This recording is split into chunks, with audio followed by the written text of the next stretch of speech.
भगवान श्री कृष्ण बचपन में गौवें चराते थे। भगवान श्री राम गुरु वशिष्ठ के आश्रम पर लकड़ी लेने भी जाते थे और गाय को स्नान भी कराते थे। ईसा मसीह बाल अवस्था में लकड़ी के फर्नीचर बनाया करते थे। कबीर के बारे में सुना जाता है, कपड़ा बुनते थे। काम करने से कोई छोटा नहीं हो जाता है। जैन मुनि तरुण सागर महाराज कहते हैं, खाली ना बैठ कुछ काम किया कर, और कुछ काम नहीं है तो पाजामा फाड़ कर फिर से सिया कर, फिर से सिया कर। ये जैन मुनि बहुत कड़वे प्रवचन उनके अच्छे लगते हैं, कोटेशन उनके अच्छे हैं। बताते पाजामा फाड़ कर फिर से सिया कर। सच में पाजामा फाड़ने के लिए उन्होंने नहीं कहा, उन्होंने बस ये इशारा दिया है कुछ काम करो।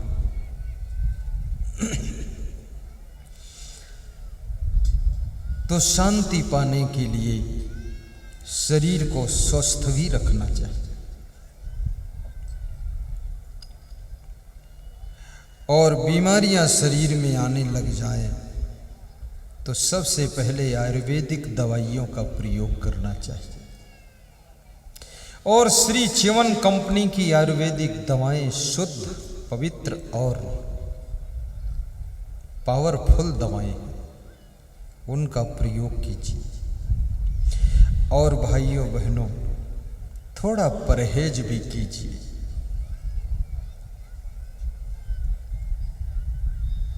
सुबह सुबह थोड़ा लंबी सांस भी खींचिए। खाली पेट में लंबी सांस लीजिए। दिमाग को ऑक्सीजन पूरी मिलनी चाहिए।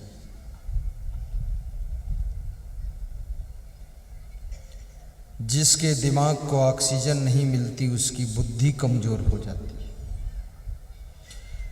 और जिसके शरीर में बिल्कुल धूप नहीं लगती है उसकी हड्डियां कमजोर हो जाती है, और जिसके शरीर में मिट्टी नहीं छूती है उसके बाल कमजोर हो जाते हैं। थोड़ा शरीर में मिट्टी भी छू जाए। और यदि मोटा काम आपके पास नहीं है तो बाबा रामदेव का योगा कीजिए। और यदि काम है तो योगा पोगा की जरूरत भी नहीं है। किसान को योगा का कोई जरूरत नहीं। किसान की भैंस भागती है, उसको रपटाता है तो इतना उसकी दम फूल जाती, कपाल भाती अपने आप चालू हो जाती। हाँ, दोनों की कपाल भाती चलती, भैंस की भी चलती, तुम्हारी भी चलती। तुम्हें क्या जरूरत है इस सब ऐसे बैठ के सुन्न फुन्न करना? ये तो सब खाली लोगों का काम है। जो मोटे काम नहीं करते उनके लिए। बाकी तो जो बाबा रामदेव ने दो चीजें भारत देश को दिया है, एक तो योगा करना सिखाया, और दूसरे उन्होंने स्वदेशी वस्तुओं का उत्पादन करके हमारे भारत देश में काफ़ी अच्छी चीज़ें पहुंचाया है। और मैं उनकी फैक्ट्री भी देखा बाबा की, बहुत सफाई शुद्धता से काम होता है। और ये पहला बाबा है जो इतना बड़ा काम किया है। कोई बाबा नहीं किया आज तक। एक ये बाबा और दूसरा आदित्यनाथ बाबा, वो भी बाबा, पहला बाबा जो, और एक उमा भारती, वो साध्वी, वो भी सीएम बन गई थी आपके। बाबा लोग भी अब दमादम मस्त कलंदर।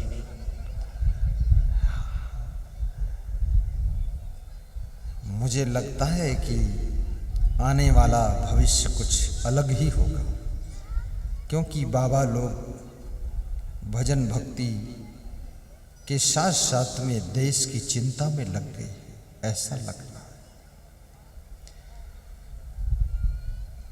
लेकिन मुझे तो आपके बीच में प्रवचन ही करना है, बहुत बहुत प्रवचन। क्योंकि इस प्रवचन से जो घर घर में शांति पहुंच रही है, याद रखना वह शांति की कोई मूल्य और कीमत नहीं चुका सकता है। जो इस सत्संग के माध्यम से मनुष्य का बिगड़ा हुआ मन सुधर रहा है, तो शांति के लिए अशांति, जब तुम्हें क्रोध आता है तब तुम तो अशांत होते ही हो, लेकिन तुम्हारी क्रोध के कारण पूरा घर अशांत हो जाता है। क्रोध को सहनशीलता से जीतो, थोड़ा गम खाना भी सीखो। जब तुम कभी कभी लालच करते हो, लालच में चोरी कर लेते हो और चोरी में पकड़ लिए जाते हो, तब भी तुम अशांत हो जाते हो। इसलिए लालच को भी मारो और लोभ को दान से जीतो। दान करने से लोभ की मृत्यु होती है, नम्रता से अभिमान की मृत्यु होती है,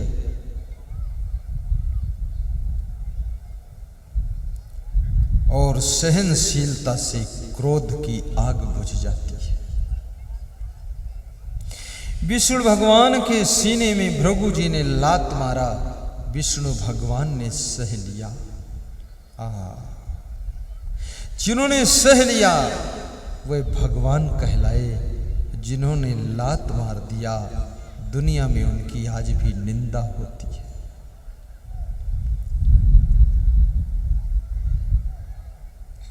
जब कभी तुम चुगली खाते हो, इनकी बात उनसे, उनकी उनसे बढ़ा चढ़ा कर कहते हो, और बीच में जब कभी पकड़ लिए जाते हो तो तुम बहुत अशांत हो जाते हो। इसलिए चुगली चाहिए मत करो। और कभी कभी झूठ बोलने के कारण भी तुमको अशांति होती है। और कितने लोगों ने तो संकल्प ले रखा है कि झूठ ही बोलूंगा, सच तो बोलूंगा ही। बहुत झूठ बोलते। 10% झूठ तो एडजस्ट हो सकता है। 9 लीटर पानी में 1 लीटर दूध तो चल सकता है, लेकिन 1 लीटर दूध में 9 लीटर पानी चलाओगे तो नहीं चलेगा। दाल में नमक तो खा सकते हो, पर नमक में दाल कैसे खाओगे? 90% सत्य के बीच में 10% तो झूठ सेट हो जाएगा। और झूठ भी तब बोलो जब तुम्हारे झूठ से किसी के प्राण बच रहे हो, तो वहां झूठ बोल दो। ऐसे फालतू झूठ बोलना, 1-1 रुपये के लिए झूठ बोलना शोभा नहीं देता है। और जब तुम किसी को गाली देते हो तो भी तुम्हारे मन में अशांति होती है, पश्चाताप होता है कि मैंने गाली दिया, ये बहुत गलत किया है। और मनुष्य जब जब कभी गलत काम करता है या गलत सोचता भी है तो उसको अशांति होना शुरू हो जाती है। इसलिए अच्छा सोचो और अच्छा काम करो तो अशांति नहीं। अपनी ड्यूटी का काम भी लापरवाही से मत करो। जब तुम किसी कार्य के प्रति लापरवाही करते हो तब तुमको पता रहता है कि मैं लापरवाही कर रहा हूं, कार्य बिगड़ रहा है मेरी लापरवाही से, तो तुम अलग काम चोरी करके, बेईमानी करके बैठते हो आड़ में छिप करके।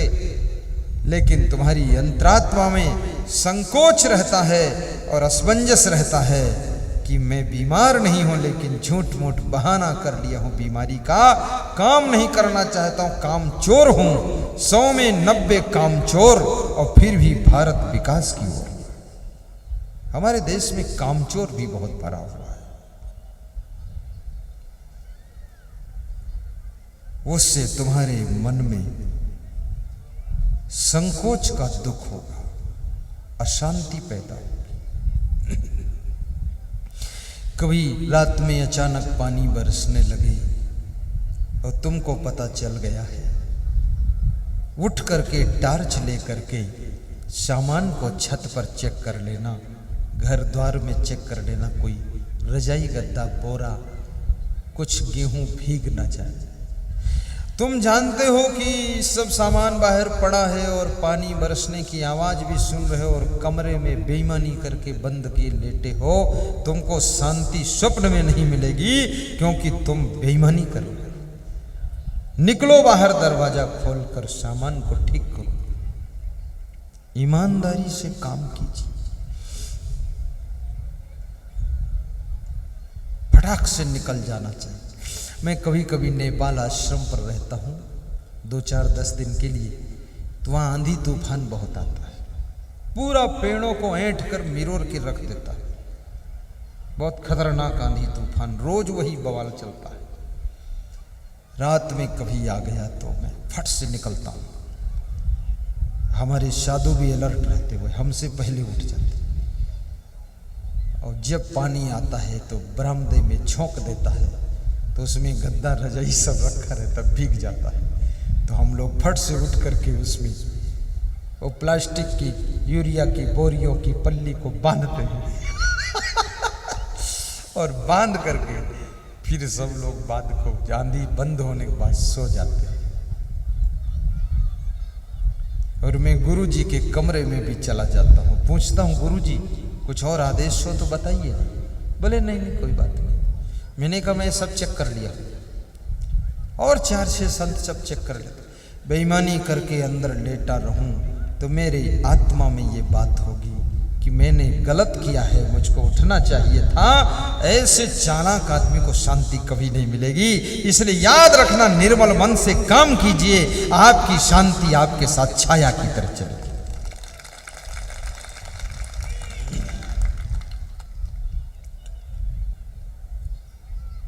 और कभी कभी तुम नशा की आदतों में फंस जाते हो, जिससे पूरे घर में अशांति रहती है। तुम भी दुखी होते हो, नशा करते करते जमीन बिक गई, जुआ खेलते खेलते सब बर्बाद हो गया, गरीबी आ गई, मकान गिर गया, कुछ नहीं रह गया। इस गरीबी का दुख तुम भी भोगते हो, अशांति पैदा होती है, और तुम्हारी पत्नी भी दुखी है, अशांत है, बेटे बच्चे भी दुखी है कि पिताजी ने सब बर्बाद कर दिया। याद रखना, कभी शराब मत पीना, जुआ मत खेलना, ताश मत खेलना, बीड़ी सिगरेट गांजा चरस तंबाकू का भी त्याग करना। पैसा कमाना आसान है, लेकिन पैसा बचाना बहुत कठिन है, और पैसा बचाना भी आसान है, पर पैसे को सही खर्च करना बहुत कठिन है। और पैसा सही खर्च करने की कला आ गई तो आपका पैसा आपको शांति भी देगा, आपको सुख भी देगा, आपको पुण्य भी देगा, और आपको मोक्ष की तरफ भी ले जाएगा। आज जो लोग सत्संग समागम करा रहे हैं, जो लोग अपना अपना पैसा लगा रहे हैं, श्रम लगा रहे हैं, समय लगा रहे हैं, ये याद रखना, ये हजारों लोगों के शांति का रास्ता खोल रहे हैं। प्रवचन करा करके घर घर में शांति को जन्म दे रहे हैं। ये पैसा तो इसमें भी खर्च होता है, पैसा ऑर्केस्ट्रा कराने में भी खर्च होता है, पैसा जुआ खेलने में भी खर्च होता है, पैसा दारू पीने में भी खर्च होता है, और पैसा भंडारा करने में भी खर्च होता है। पैसा तो खर्च होगा ही होगा, लेकिन पैसा कहाँ खर्च होता है? पैसा ऐसी जगह यदि खर्च हो गया जहां पुण्य का कार्य हो रहा है, तो उससे आपको महाशांति की प्राप्ति हो। मैं धन्यवाद देता हूं धामनिया वासियों को और महेश मीणा जी को, जिन्होंने अपने घर में हमको निवास दिया। बहुत कम ऐसे भक्त हमको मिलते हैं जिनके घर में इतनी जगह हो कि हम ठहर सके। पूरा घर दे दिया, एक हिस्सा हमको, दूसरा नया हिस्सा भी दे दिया। वहीं भंडारा बन रहा हमारा, वहीं साधु संत 25-30 महात्मा ठहरे हुए हैं, वहीं हमारी 4-6 गाड़ियाँ खड़ी रहती हैं, वहीं सब स्नान पूजा होता है, वहीं परिक्रमा कर लेता हूँ, और वे हमसे ऊबते डूबते नहीं। ये बहुत बड़ी बात है कि महाराज लोगों ने सब घेर रखा है खाम खाम में, ऐसा नहीं सोचते, बड़े खुश होते हैं। धन्य है ये खोरी की धरा, जहां पर इतना बड़ा समागम आपने रखा है। कभी कभी तुम्हारे स्वभाव की गलती के कारण भी अशांति तुमको मिलती है, इसलिए स्वभाव को भी सुधारिए। कभी कभी चरित्रहीनता की गलती के कारण अशांति पैदा होती है, इसलिए चरित्र को संभाल कर रखिए। और जिनका चरित्र उत्तम होता है उनके चित्र की भी पूजा शुरू हो जाती है, और चरित्रवान के चित्र का दर्शन करने से स्वयं चरित्रवान बनने की प्रेरणा मिलती है। इसलिए मैं कहता हूँ अपने घरों में हीरो हीरोइन के फोटो न लगा करके देशभक्तों के चित्र लगाइए, माता पिता का चित्र लगाइए, कोई संत महान पुरुष चरित्रवान का चित्र लगाइए। उनके चित्र से तुम्हारे चरित्र का निर्माण होगा, इसलिए महान पुरुषों का चित्र लगाना चाहिए।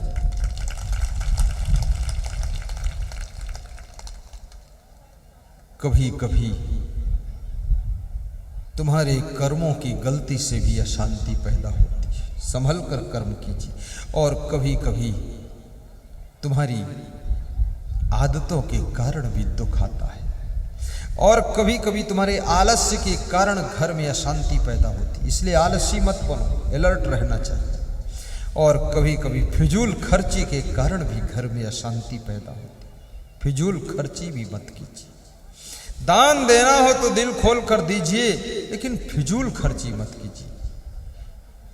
बिड़ला जी अपने बेटे को डांट रहे थे कि तूने दीपक जलाने के लिए माचिस की 2 तीलियां एक साथ में क्यों जलाई?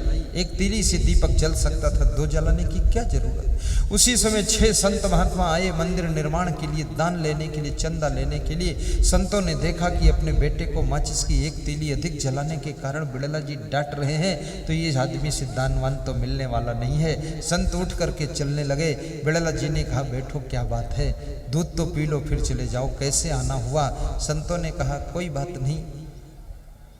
बोले बात क्यों नहीं आए, कैसे थे? बोले मंदिर बन रहा था तो चंदा लेने आए थे, कुछ सहयोग मिल जाएगा, लेकिन चंदा मिलने की कोई उम्मीद नहीं दिख रही है, क्योंकि माचिस की 1 तीली ज़्यादा तुम्हारे बेटे से जल गई तो उस पर तो 10 मिनट से डांट लग रही, तो हमें क्या चंदा दोगे आप? बिड़ला जी ने कहा दूध पियो, बात को बात करो। 1-1 गिलास दूध पिया। संतों ने, बिड़ला जी घर के अंदर गए, एक कागज लेकर आए लंबा सा, संतों के हाथ पर थमाया। वो कागज केवल कागज नहीं था, वो बैंक की चेक थी, और 2 लाख रुपए की चेक काट कर दे दिया कि ये रुपये ले जाओ, मंदिर बनाओ, कम पड़ेंगे तो इसी द्वार पर आ जाना, दूसरे के पास मत जाना। ये बिड़ला दान के नाम पर 10 लाख दे देगा, लेकिन फिजूल खर्ची 1 माचिस की तीली कोई करे तो इसको दुख लगता है। इसलिए फिजूल खर्ची मत करना। कितने लोगों को देखो तो उनका तो सब मामला बहुत गड़बड़ ही सब है। रोज कुछ न कुछ सामान खोते हैं, रोज कुछ न कुछ तोड़ते फोड़ते हैं, रख रखाव ही सब गलत है। मैं स्कूल में पढ़ता था, मेरे पास में एक पेन था, उससे 12 साल एक पेन से लिखा था मैं। अभी मेरे पास नाखून कटर है, 18 साल से वही नाखून कटर काम कर रहा। तुम आश्चर्य मानोगे, 18 साल से, और उसको निकालो देखोगे तो लगेगा बिल्कुल नया है, आज ही खरीदा है क्या। उसको कपड़े में लपेट कर डिब्बे में करके तब रखता हूं। ऐसा भी नहीं दूसरे में रगड़ जाए तो स्क्रैच आ जाएगा, पेंट चली जाएगी। ये घड़ी है, भी 5-6 साल पुरानी है।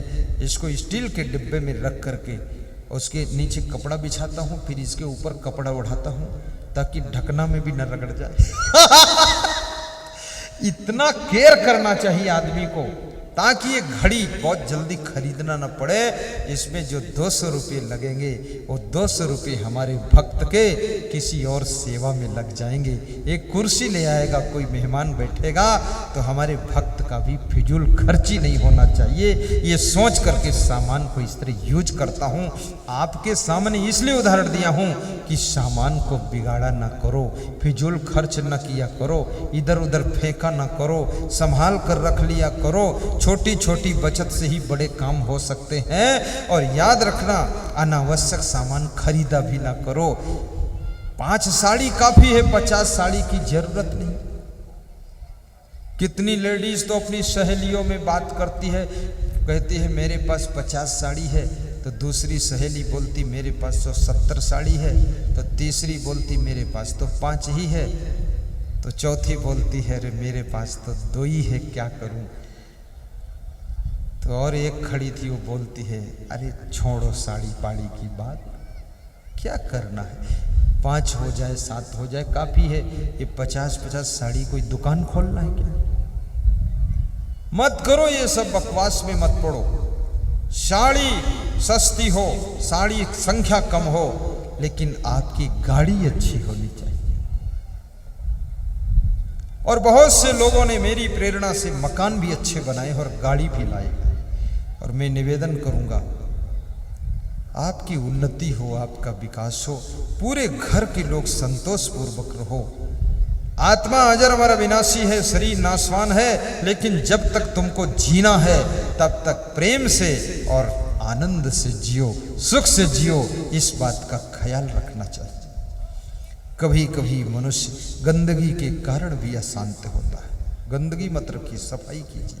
और कभी कभी आदमी की अशांति का कारण वो जिनके बीच में रहता है, उन लोगों की गलतियों के कारण उसको अशांति होती है। तुम तो बिल्कुल ठीक हो, लेकिन तुम जिनके बीच में रहते हो वह अगर ठीक नहीं है तो भी तुमको शांति नहीं मिल सकती। आपका बेटा भी ठीक होना चाहिए, बेटी भी ठीक हो। कितने माँ बाप लोगों को बेटी की टेंशन में लकवा मार गया, बेटे की चिंता में उनको बहुत बर्बादी हो गई। और दूसरों को जो अशांति देता है उसको कभी शांति खुद नहीं मिल सकती है। और दूसरों की शांति का जो ख्याल रखता है वो कभी अशांत नहीं हो सकता है। जो दूसरों के बिस्तर का ध्यान देता है उसे बिना बिस्तर के विश्राम मिल जाता है। और दूसरों के भोजन का जो ख्याल करता है वो कम खाने पर भी स्वस्थ और तंदुरुस्त रहता है। याद रखना, दूसरों का ध्यान दीजिए तो आपकी शांति बनी रहेगी। कभी कभी मन में सोचिए कि मेरे पिताजी मेरे कारण तो अशांत नहीं है, मेरी माँ मेरे कारण चिंतित तो नहीं है, मेरी बेटी मेरे कारण दुखी तो नहीं है, मेरे लाड़ी मेरी बहू मेरे कारण तो पीड़ित तो नहीं है। ये सब ध्यान दो, मेरी सासू मेरी वजह से परेशान तो नहीं। और तुम अगर उसके कारण बन रहे हो, कृपया अपने में परिवर्तन कीजिए और उनको सुख से रहने दो। जियो और जीने दो, खाओ और खाने दो, सो और सोने दो, और सुख से रहो और सुख से रहने दो। इस फार्मूले को लेकर चलो, आप सभी का जीवन मंगलमय हो, ऐसी मैं शुभकामना करता हूँ। आपको बहुत बहुत धन्यवाद देता हूँ। सुनि समझहि जन मुदित मन मज्जहि अति अनुराग, लहै 4 फल छत तनु साध समाज प्रयाग।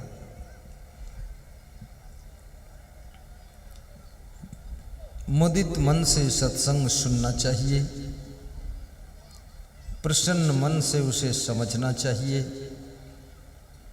और अत्यंत प्रेम के साथ सत्संग की गंगा में स्नान करना चाहिए। तब 4 फलों की प्राप्ति होती है, अर्थ धर्म काम मोक्ष, चारों फल प्राप्त हो जाते हैं।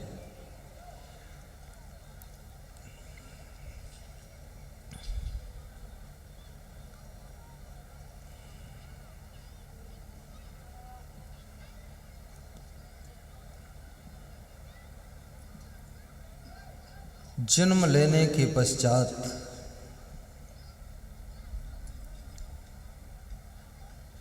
मनुष्य का एक बच्चा ऐसा है जो रोना शुरू करता है, और बच्चे के रोने से घर में खुशियां फैलना शुरू हो जाती हैं। परंतु जिसका जन्म हुआ है वो रो रहा है, और जिसके घर में जन्म हुआ है वह लोग खुशियां मना रहे हैं। कबीर जब हम पैदा हुए जग हंसे हम रोए, ऐसी करनी कर चलो हम हंसे जग रोए, हम हंसे जग रोए। बड़ी मार्मिक साखी है कबीर की। साहब कहते हैं, जब मेरा जन्म हुआ तो मैं रो रहा था, लेकिन जिनके घर में जन्म हुआ था वो सब खुश हो रहे थे। बड़ी मजे की बात।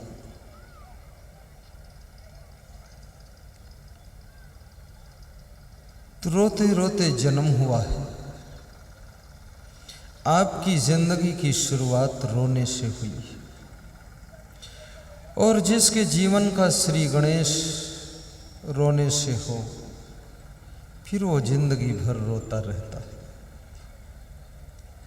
कभी धन के लिए रोता है, कभी शादी के लिए रोता है, कभी पुत्र के लिए रोता है, कभी पत्नी के लिए रोता है, कभी माँ बीमार हो गई तो रोता है, कभी पड़ोसी के कारण रोता है, कभी गरीबी के कारण रोता है। रोने के कारण बदल जाते हैं, लेकिन रोना तो रहता ही है। और रोते रोते बचपन निकल जाता है, जवानी भी रोते रोते बीत जाती है। इसलिए किसी जवान व्यक्ति को देखो तो उसके चेहरे पर टेंशन की रेखाएं बहुत दिखाई देती हैं। गुलाब के फूल जैसा खिला हुआ चेहरा बहुत कम लोगों का दिखता है। हर आदमी ओवरलोड है।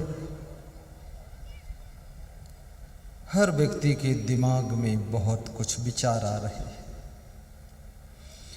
अब तो ऐसा जमाना आ गया है कि छोटे छोटे बच्चे भी टेंशन में रहने लगे हैं।